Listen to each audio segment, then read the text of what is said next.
What's up, y'all? This is Safear, your host for In the Mix Prisoner Podcast, and I'm excited to bring you this episode. It's our first episode of the Islam in Prison series, three-part series. We're going to discuss what it's like to be Muslim in prison from a prisoner perspective. This episode, we're going to bring you two interviews. The first interview is with Garrett Felber, a historian and the author of the book, Those Who Know Don't Say.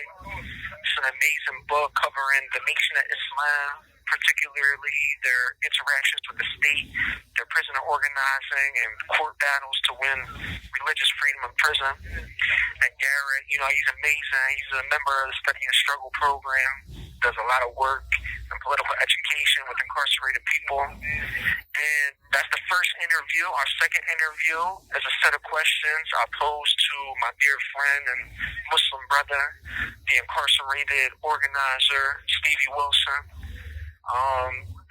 He answered a few questions that I laid out for him. So this first episode, it lays the foundation for our next episodes where we interview incarcerated and formerly incarcerated Muslims about their experience practicing Islam behind the walls. I relay some of my experience, and I hope you like it. I hope you enjoy it. We'd love to hear your feedback.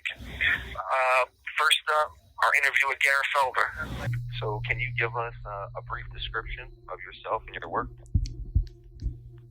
Yeah, of course. So I'm a professor of African American history, currently at Yale University as a faculty fellow there. And I also do a lot of prisoner support and abolition work, mostly now with a group called Study and Struggle, which organizes for abolition in Mississippi. And yeah, more specifically, I really work on histories of Black radicalism in prisons. Okay. Would you say that abolition is an important part of the work that you do in studying history? Yes, absolutely. Abolition is sort of the centerpiece of all the work I do. My interest in history is that it has some weaponizing purpose for us in our movements to abolish prisons and create a life-giving society. So that's what draws me to history, is that we have so much within our histories already that teach us about how to do these things, and so often not really forget them, but are just not aware of them. So that's why I find history so powerful and useful. I know you put out a few writings. You want to tell us about some of the things that you published? Yeah, sure. I mean, the most recent, I guess, was my book on the Nation of Islam, which was published, I'm really out of touch with time and space, but I guess in 2020, early 2020. And that came out of my dissertation. It was an attempt to center the Nation of Islam within the civil rights era in terms of its organizing. And actually, that's what brought me to histories of radicalism in prisons, because to make the argument that I wanted to make, which was that the Nation of Islam was not some sort of peripheral, apolitical movement outside the bounds of the Black freedom struggle in the mid-20th century, the place that you could most easily see their impact was really around prisoner organizing and anti-police brutality campaigns. So, and then currently I'm working on a biography of a former political prisoner and Black Puerto Rican anarchist, Martin Sostre, who was sort of a key figure in that first book. And so you already said that getting into the Nation of Islam was one of the things that pushed you towards abolition work in your own life. Can you talk to us a little bit about some of the earliest documentation of Islam in prison that you're working with that's brought you to where you are now? Yeah, definitely. So again, my work was specifically around the Nation of Islam. So that was kind of the materials that I was looking through. I'm sure there's instances of Muslims in prison before World War II. But regardless, that was a major inflection point because, Muslims in the Nation of Islam did not see themselves as citizens of the United States. They resisted the draft and became the largest group of Black conscientious objectors during World War II. So that was this moment where suddenly in federal prisons in particular, you had this influx of Muslims in prison who began demanding basic religious rights. For the most part, during World War II, they tended to keep, we're talking about maybe 200 probably Muslims in the Nation of Islam who were incarcerated during the war. And for the most part, they tended to segregate those folks together in a few major federal prisons and just kind of let them do their own thing, in part because at the same time they were dealing with a highly radical, politicized other group of conscientious objectors who were people like Bayard Rustin, Wally Nelson, other people who were opposed to war, opposed to imperialism, fighting Jim Crow segregation in the prisons. So prison officials during World War II kind of characterized Muslims in the Nation of Islam actually as quote unquote model prisoners. And then what you see throughout the 50s and certainly by the 1960s is this dramatic transformation of, one, the spread of Islam in prisons, two, the demanding of religious rights that were sort of on par with what Christians and Jews were afforded, and three, intense repression of Islam by prison officials and the sort of response to that repression by incarcerated Muslims. So what were some of those groups, in the era that you're talking about, then, meaning after World War II, after this characterization by prison officials as being quote-unquote model prisoners, in that transformation of resistance, were there any particular prisons or groups that you would consider to be prolific in this, resistance and organization? So, from what I can tell, I think what's significant that we don't really yet fully understand, and certainly my research just takes us a little bit of the ways because it's focused on the Nation of Islam, is that there was a really heterodox community of Muslims in prisons.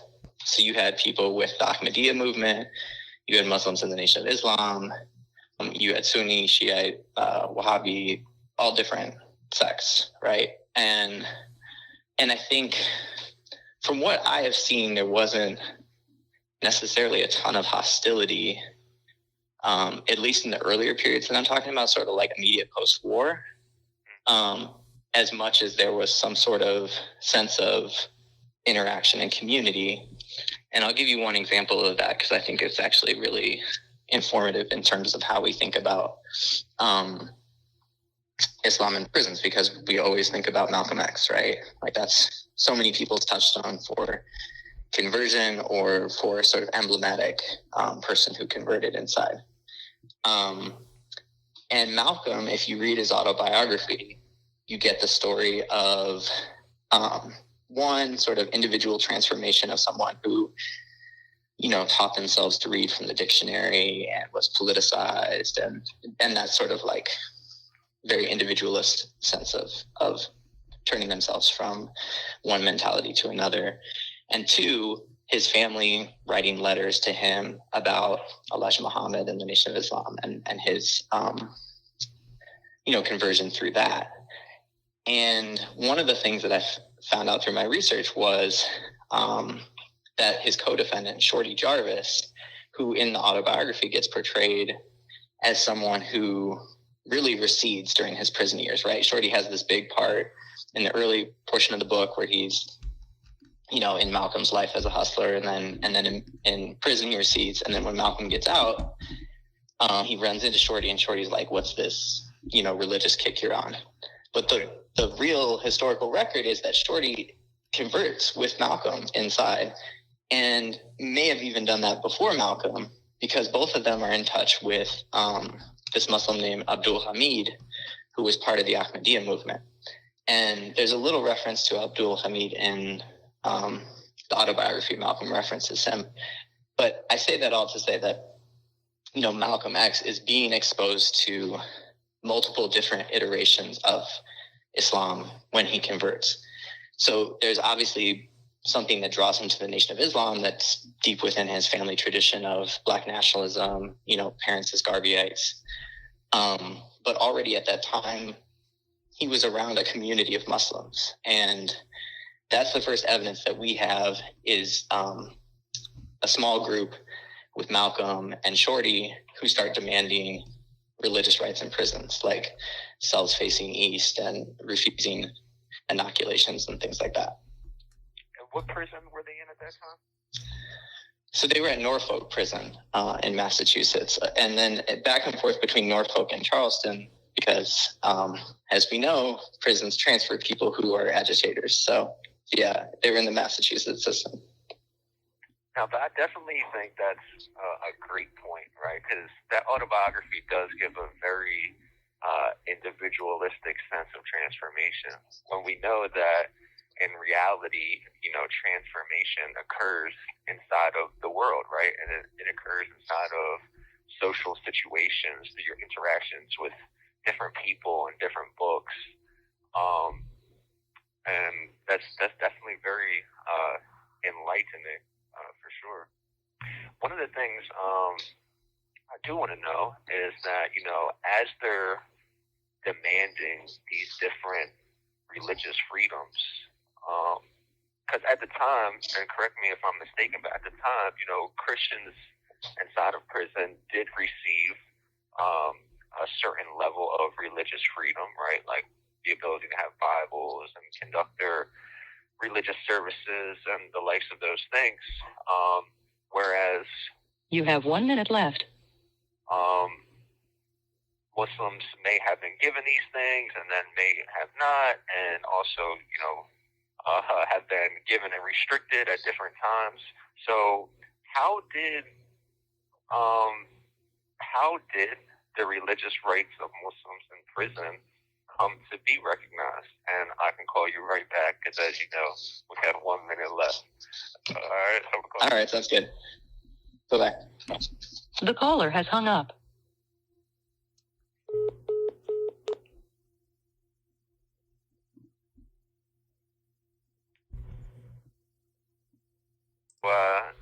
Sorry for the hassle of carceral restrictions. As you know, that's always a difficulty in trying to do things with prisoners. But just to reiterate, how did, the religious rights of Muslims come to be recognized in prison? So I think one of the ways I'll answer that is to say that it was through this back and forth of small groups of incarcerated Muslims asking for similar things to other religious groups. And when those groups were small, certain things were afforded them, right? But as the groups grew, the state sort of had to, concretize its approach to this. And I think one of the things that's sort of interesting is that initially, at least in the states that I've focused on, which is mostly New York State, which was one of the more the earlier and more active places that Muslims in the Nation of Islam were. The state wanted to give them certain religious rights to direct them away from the Nation of Islam. So they would, if they wanted to contact a religious advisor, the state would say, well, you can contact the Ahmadiyya movement in Washington, D.C. And of course, these particular Muslims wanted to contact, a minister at the local Nation of Islam mosque or write to Elijah Muhammad. And they were like, no, you can't do that. Or they wanted to receive something that we might not even consider a religious right. They wanted to receive a subscription to the Pittsburgh Courier or the Amsterdam News, which were black newspapers that at that time, this is before Muhammad Speaks was being published. That was where Elijah Muhammad and Malcolm X essentially had sort of a recurring editorial where they would give lessons in the newspaper as a way for people inside to learn the lessons and then give those lessons. So the prison caught on to that and started saying, well, you can't subscribe to these newspapers. So there were all these ways that the state was trying to turn people away from the Nation of Islam because the state did not recognize them as a legitimate religion. Just to sidetrack partially real quick, it's just that's so interesting because, the group of Muslims that I organized with here in this prison, I'm Sunni / Salafi. right? And we actually have the same problem, whereas the officials here will direct us towards other denominations. This is a call from Pennsylvania State Correctional Institution, Fayette. This call is subject to recording and monitoring. Sects of Muslims that are more in line with what the administration wants, rather than actually, allowing us to have, let's say, an outside chaplain of our own particular religious beliefs. And it's like that same strategy of those times still continues today. Yeah. No. So another example. Then this was kind of the major fight that actually leads to religious rights in prisons for Muslims is over the Quran. So the state was basically like, well, you can have the Quran, but it's going to be this English translation, right? And it was a very specific English translation. And what Muslims in the nation wanted was an English and Arabic translation so they could learn Arabic from it. Now, the state didn't want them to learn Arabic because they were afraid that they would start communicating in Arabic and then they couldn't surveil them, right? So, and they actually at times hired local professors who spoke Arabic to translate things that they were finding, that they were confiscating in Arabic.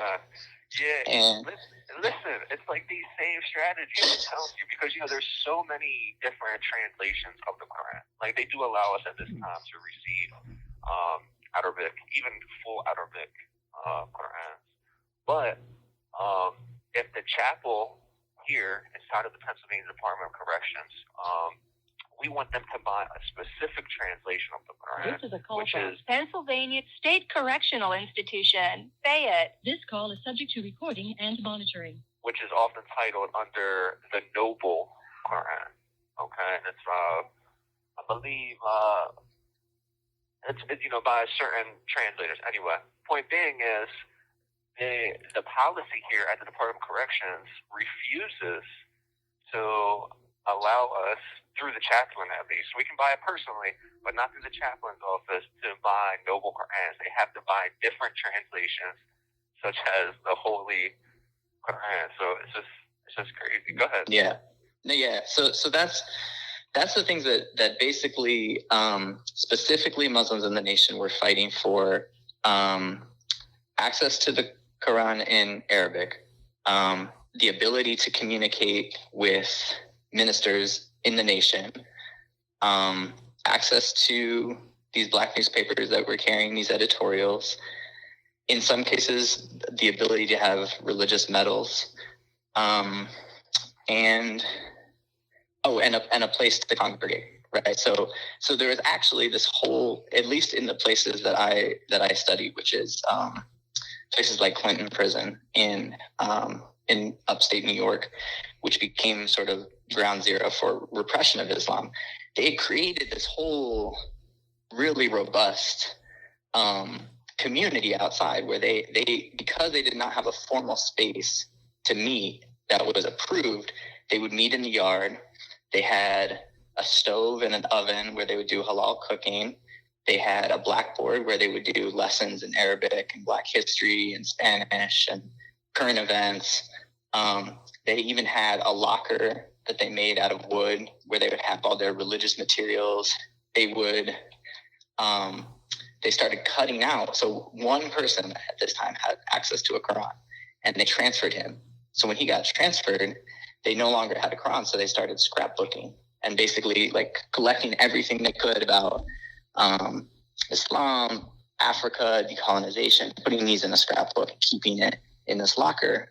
And eventually, the state did a raid on the locker, and what they found in there, along with these scrapbooks, was a sort of constitution. And the constitution was of what was called the Muslim Brotherhood. And it outlined, the different aspects of the organization: secretary, treasurer, imam, so on and so forth, the goals of it. And that was really when the repression took off. So people got thrown in solitary. They lost good time off their sentences. And the thing that also really catalyzed all of this repression was that they had started suing the warden.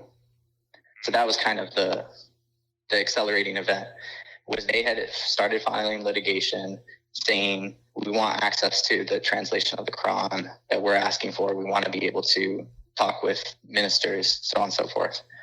And that sort of starts in late 1950s.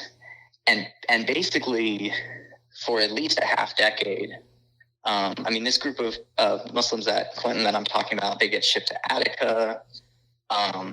Many of them wind up spending 5+ years in solitary confinement and filing multiple cases.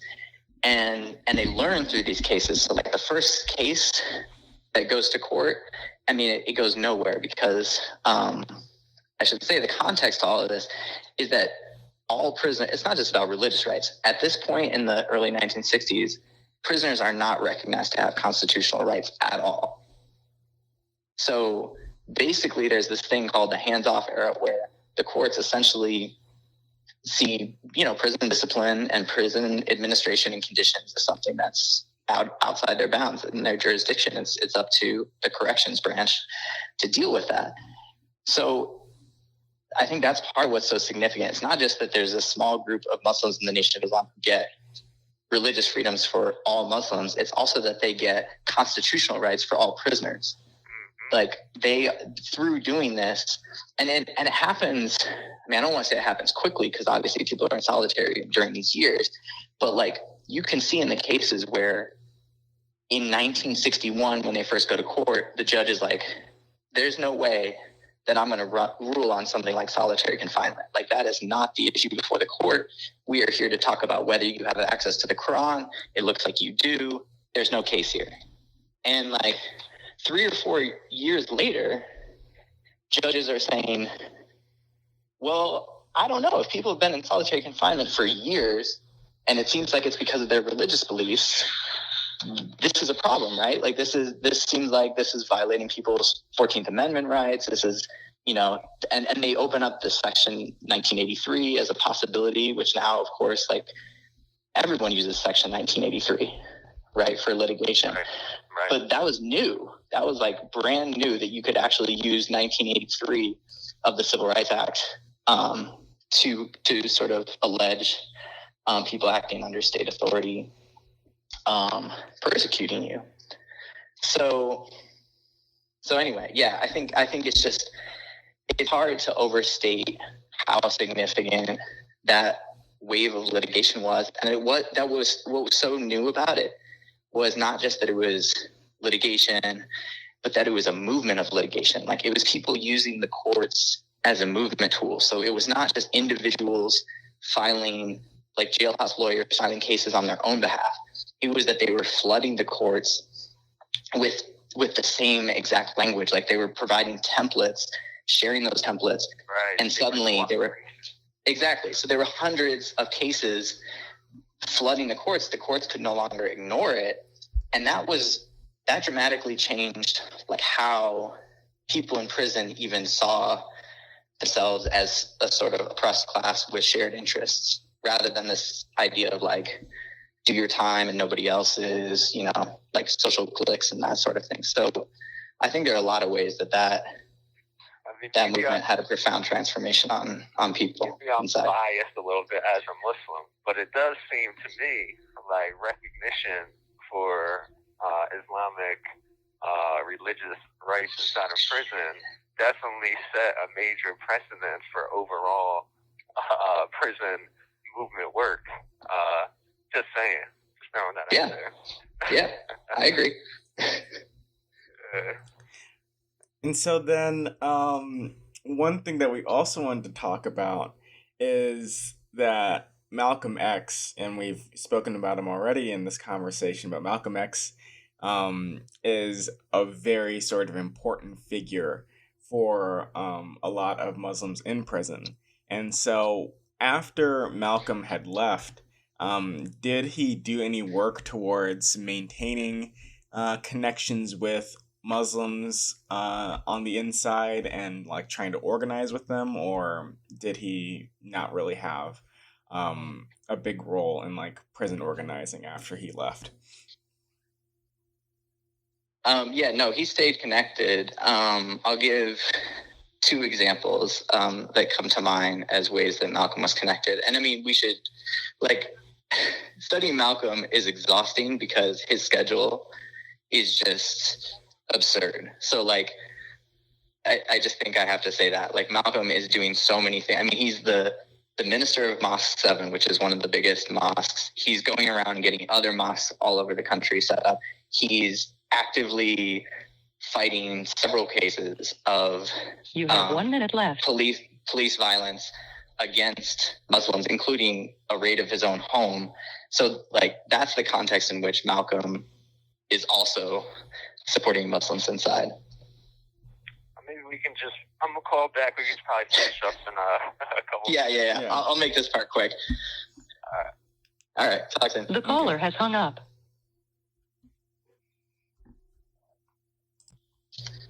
Again, thank you for your patience. No. Sorry that I'm being so long-winded.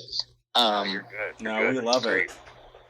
All right. So the two examples of Malcolm, I think, staying involved in really concrete ways with incarcerated Muslims. The first one that I just found out about pretty recently when I was talking to someone who was incarcerated, converted in 1960 at Auburn Prison. He told me that Malcolm, during this period, used to come up to the prison and he would pretend to be a Christian minister so he could get in. And he would meet with some of these organizers like James Pierce and others, and he would deliver lessons to them, especially Pierce, because I guess Pierce had a really fantastic memory. So he would deliver the lessons to them orally, and then they would take them back to other Muslims inside. So that was one concrete way that just totally blew my mind. Yeah, that's direct, right? That's direct resistance. Oh, yeah. Right? Okay. Yeah.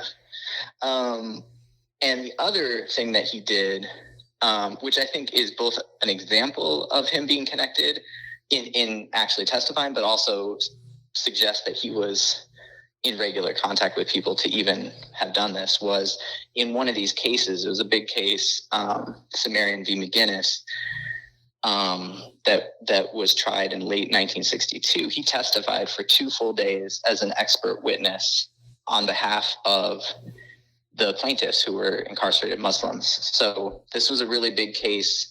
As I said earlier, the state's argument was that the Nation of Islam was not a legitimate religion, that it was a hate group, and they were using religion as a guise to, engage in subversive activities inside. So the state brought this Columbia University professor of Islamic jurisprudence who was going to say, no, this is a heretical group, they don't represent Islam, they're denounced worldwide, so on and so forth. And Malcolm was the person who they brought. And what's so significant about it, I think, is that Malcolm went first. And he testified for 2 full days. Most of this trial was not even the plaintiffs. Pennsylvania State Correctional Institution. Fayette. This call is subject to recording and monitoring. Most of the testimony in this trial was Malcolm X and this university professor. But I talked to the attorney for that case, and he said the judge was just so convinced by Malcolm that you can see in the trial testimony, this university professor gets up there and he starts listing off all of his honorary degrees, whatever. And the judge is just like, I don't know that you're actually an expert on Islam. Because he's just completely convinced by Malcolm and persuaded by him, because of course he's, incredible orator. Malcolm has no formal degrees, no type of formal education, but yes. No. And it's, yeah. And he, his testimony in that case, I read through the whole transcript. It's incredible. He does all these great pivots when they try to back him into a corner about things like that. Well, have you ever been trained? He'll be like, yes, and at headquarters in Chicago under the Honorable Elijah Muhammad, like he always had some sort of great response, and I've seen him say something along the lines of like Jesus sent forth his disciples without like any degree or something along those lines. Yep, that's exactly it. That's the line. So that case, like he testified in that case, and again, these are all very like partial victories, but that case, the judge ruled that the Nation of Islam was in fact a religion. He sort of said, I don't care whether it's orthodox or unorthodox, we have to at least agree that this is a religion. Now, whether or not it has restrictions on it in prison because of security and discipline, etc., I can't say. But that's the first sort of opening where he says, yes, this is a religion. And the other thing that I think is just a sort of interesting historical point where you're like, wow, things could have really gone very differently for a lot of people, is there was another case. Pennsylvania State Correctional Institution, Fayette. This call is subject to recording and monitoring. There was a case that was going before the Illinois Supreme Court in 1964, and the plaintiff, Thomas X. Cooper, winds up winning.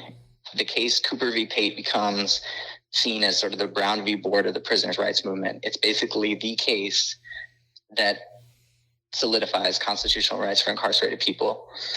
The DA in Illinois interviews Malcolm because by that point, Malcolm had left the nation and was saying, negative things about Elijah Muhammad and the movement. So they saw that as an opening, and they actually interviewed him for like 10 hours, and they were trying to get him to testify against the nation and say that they were not a religion. And he refused, of course, because he's not going to go, testify for the state. But that's this moment where I was like, wow, this really could have gone a very different way had Malcolm testified on behalf of the state against the Nation of Islam as a legitimate religion at that moment, where he is publicly saying this is not Orthodox Islam. So those are just some examples that come to mind. That's amazing, though, right? It's still like in his like keeping with this prisoner solidarity, it seems like, right? Like even though he's publicly criticizing the nation, he still is refusing to work with the state against prisoners. That's kind of no, exactly. I mean, the thing that he says to them in the interview, I don't have a record of the actual conversation that they have, but I have their version of it. And they basically say that we kept trying to talk to him about this case, and he kept trying to talk to us about how he's bringing the United States up against, to the UN for violations of human rights. So it's like, that's where he was at. So it's clear then, for him, prison work and, working against the state, but prison work is very important, being in cooperation with prisoners. Obviously, I know from talking to you, and it's one of the things you said too, right? Just from his testifying at that particular trial, it does, allude to that behind the scenes, obviously, he has to be in talks with people. Obviously, there has to be connections there, because that doesn't just happen out of nowhere. We know that from prisoner organizing work, right? There's a lot that goes into the behind the scenes. Like even with this particular, podcast, which is a prisoner generated podcast, we've had to make connections through multiple people beforehand. We've had to, talk. We've had to be in, mutual cooperation with each other. There's a lot that goes on. And I know that you're an abolitionist. So to you, how important to you personally is working in cooperation with prisoners and organizing with prisoners, and what is the significance of that? Yeah, that's well said. I mean, it's everything. It's like, I think to me, it's a kind of question of directionality. So like I said earlier, the reason I study history is to use it as a weapon for our organizing. And to me, that's the directionality of it, right? So it's like, I'm not in community with people inside to make my history writing better. I'm like trying to use the tools of history and do it right so we can make our organizing better and sharper and more effective. What's the goal of our organizing, right? Like, what are we looking for? What are you looking for? Yeah, well, that's a good reframe. I don't know what we collectively always are looking for. I personally am looking for, abolishing the PIC, but I think even more than that, like building a different kind of society that is non-hierarchical, non-coercive, non-dominating, built on trust and like thriving, sustainable life. And part of what you said that I think was beautifully put about the necessary cooperation that has to happen for abolitionist organizing is that it cannot be individualist. It cannot be hierarchical. Like, there's no way to do the type of organizing that we do in a way that is just about asserting the individual. Like, you're on your own. Like, there's so many ways, and it's actually like those sort of that mutual aid, that sort of communalism is the exact thing that the system that's anathema to the system. The system segregates, individualizes, punishes individually. Like, it's all about isolating people and creating hierarchy and division. And to combat that, we have to do all the things that are antithetical to that. And so I think that's one of the things that sort of,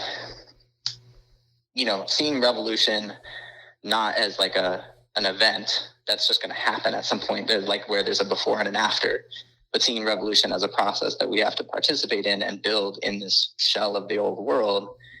To me, that's what's important about abolitionist organizing, is that through abolitionist organizing that is necessary for revolution, we are creating the types of relationships and society that we want to see in the future. Well said. Thank you so much, Garrett. I appreciate it. Beautiful responses, and we'll definitely have to stay in touch, man. Yeah, thanks for the invitation. I'm honored by it, and obviously I could talk all day, so it's a pleasure. Yeah, we'll definitely have to talk more. Yeah, sure. Take care, Garrett. All right, thanks. You too. Have a good day. I appreciate Garrett taking the time to do that interview. Unfortunately, we didn't have the opportunity to interview Stevie directly, but I sent him a few questions, and he was kind enough to record his answers. So here they are. Yep, we're good. All right. Okay, so this is Stevie, and this is the 10th of Muharram, the day of Ashura. And I'm answering these questions for Safear. So the first question he asked me was, how has being Muslim affected your experience in prison? And immediately I thought about a rock. Islam for me has been that rock that I can lean upon, that has been helped to steady me, has made it easier for me to get through this time and be patient getting through this time. At the same time, it's been a rock. And then a rock sometimes is heavy to carry because of the way that Muslims are treated in prison and what we have to go through oftentimes to be able to practice Islam. And I remember that Islam is the other in here, and we have a certain image. People think that Muslims are terrorists. Some people think Muslims are a gang. And so whenever security tends to be heightened around Muslims and Muslim activity, and the more that you tend to practice your Islam, the one who's more visible in practicing Islam, you draw more attention from the administration. So it's been a thing where personally has been the reason why I've been able to do this time, and it's been sustenance for me. At the same time, when it comes to other people, administration, it's been a thing where it's almost burdensome because they will target you because you're Muslim. The second question was, what is the Muslim community like in prison? How is it organized? And I really thought, because I have this thing with community and how people define community. And so I said this before to Safear about we have a hard time knowing what it is being in community. actually belonging and being in community as Muslims, because a community just isn't about a place, meaning that, well, since we're all confined in this space, we're a community. That doesn't make a community. And even the fact that since we're all Muslims, that doesn't make us community either. It's about how you behave with one another, And so remember that we're in prison, and many of the things that Islam calls us to do as far as the things that will bring about unity, so many people still have within them these traits that are contrary to that. So it's really hard building community inside of the prison. And remember that, once again, the administration is always trying to divide the Muslims, divide the prisoners. And so it's hard building community, and it's hard getting people to understand what it is to belong, because many of us have never had that feeling outside of prison, But as far as how it tend to be organized, there's two different organizations. There's a formal organization and informal. Formally, the prison places an Islamic chaplain, an employee of the Department of Corrections, over top of us. And this person is the leader. Okay, this is the person who schedules all our study times and says who can give the sermons and who can lead classes and who can't, and things like that. When we need supplies, the person that orders it. At the same time, there is an informal organization amongst the prisoners, and this one tends to have more credibility with the prisoners than the Islamic chaplain. There's usually a prisoner inside who the other prisoner looks to for leadership, usually a group or a person, or usually both.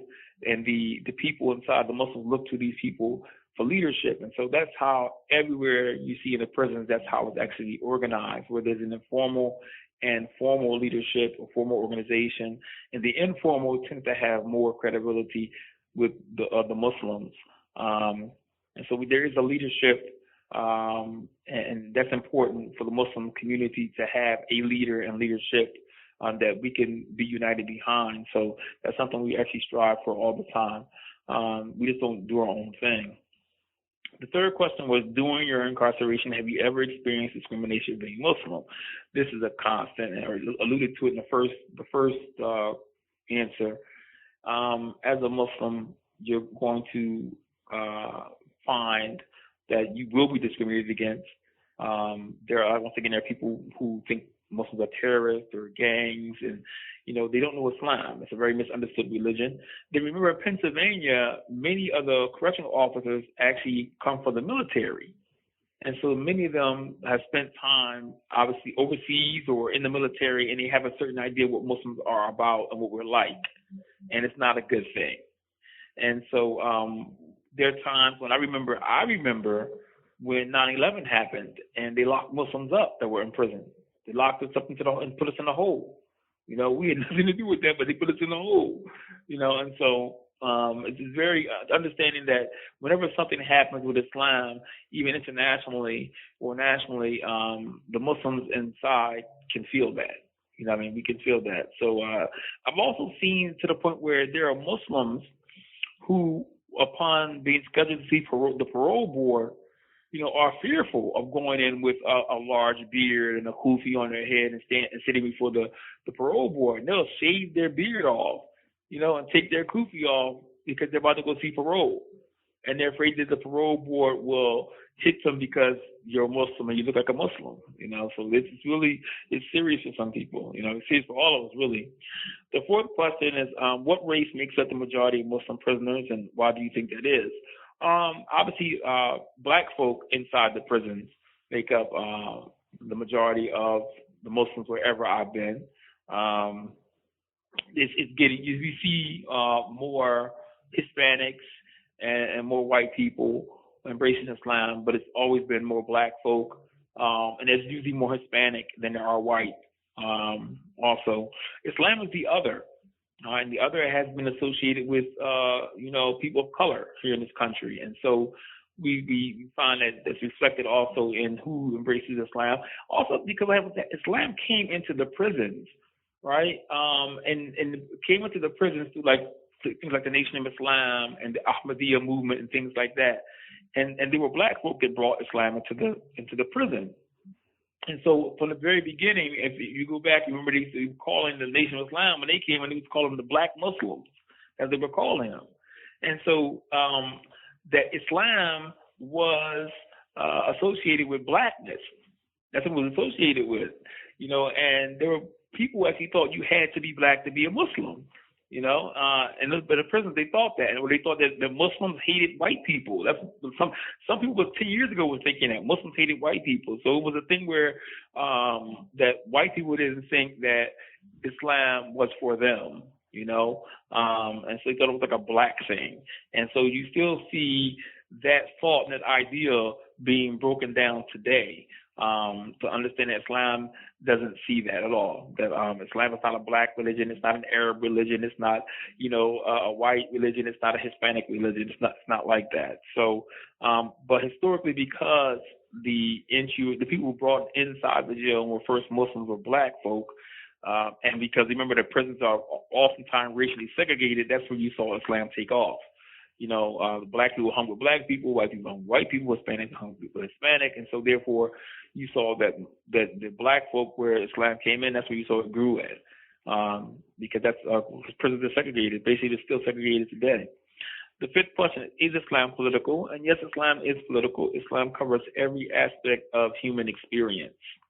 There is no part of human experience that Islam does not address, and so. The word in Arabic for politics is siyasa, and so Islam doesn't tell siyasa. There's a politics with Islam, and so we don't compartmentalize our lives and say this is my Islam, this is my politics, and this is my Islam, and this is my financial aspect of my life. No, we're commanded to enter into Islam completely, and that also means our politics. And the last question is, what is Islam's historical connection to prison, or anything else that you would want to speak about that people don't know about Islam in prison? I think I talked about historically Islam in a previous answer about how it came in through with the Nation of Islam and Ahmadiyya, where you would see these people as Muslims first in the prison systems. You think about the 40s, the 50s. You think about the 40s and 50s and 60s, that's what you saw. But it was really amazing. I was thinking about something is that today, on the federal level and the state level, as far as prisons, you find more Muslims who are either recent immigrants or foreign-born Muslims on the federal level since 9/11. You find that there are more Muslims who are born in the East who are being locked up in the federal prison system since 9/11. All right, and it was at one point very rare to see a Muslim who was born in the East, or see an Arab or a Pakistani or an Indian or Southeast Asian Muslim in a state or local prison. That was a rare thing. Even today, you don't see a lot of that. But if you go to the feds, you see that when Muslims are targeted on the federal level, it tends to be foreign-born or recent immigrant Muslims, and it's not black people. You come to the federal level, it's different. You go to the state level, you see state and local, you see more black people who are a part of Islam, who are adherents of Islam. But if you go to the federal level, you see it's more and more foreign-born Muslims being caught up in the federal system, and that's something that people haven't really talked about. And maybe we should look at that a little more and say what's happening. That more Muslims from the East, from Pakistan, from India, from Southeast Asia, from Arab nations are being caught up in the federal system, and what's going on. So I would like to maybe we could think about that a little more and see what's happening, because this has been going on since 9/11. So those are my answers. I hope they are beneficial. Thanks, Stevie. I appreciate you answering these questions and, enlightening us on these issues. And this is the first episode of our Islam in Prison series. 2 more episodes coming out soon. So stay tuned to In the Mix.